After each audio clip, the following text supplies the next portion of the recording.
Ülkemize misafir ettiklerimiz yavaş yavaş inşallah daha da güvenilir hale geldikten sonra ülkelerine geri dönüş sağlayacaklar.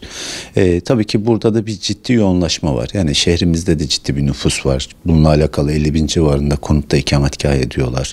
Bu konutların kimi alt gelir düzeyinde, kimi orta seviyede, bazıları çok az da olsa lüks dediğimiz tarafta, ama alt gelir grubun oturduğu bölgelerde zaman ve süreç içerisinde biraz kiralık yönünden konut fazlalığı çıkacak gibi gözüküyor.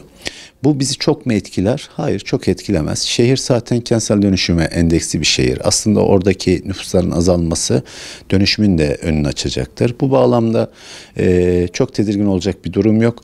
Ama aşırı derecede de fiyatlarda bir yükselme öngörmüyoruz. Yani şu anda kiralıklarda özellikle ortalama rakam seviyesi dediğimiz bantta ve bugün baktığımız zaman da şu anda kiralık herhangi bir krizi yok.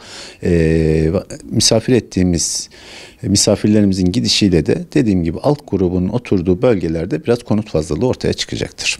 Kiralarda fahiş bir fiyat yüksekliği var mı sorusunu sormak lazım. Ona da baktığımız zaman dönemsel fahiş fiyatlarda bir yükseklik var.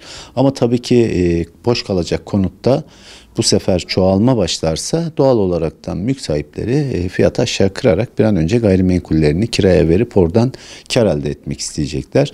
Bu zaman ve süreç gösterecek. Çok net cümle kurmak istemiyoruz ama bir konut bolluğunun, dediğim gibi alt gelir düzeyinin oturduğu bölgelerde bir konut bolluğunun kiralık noktasında olacağını öngörüyoruz.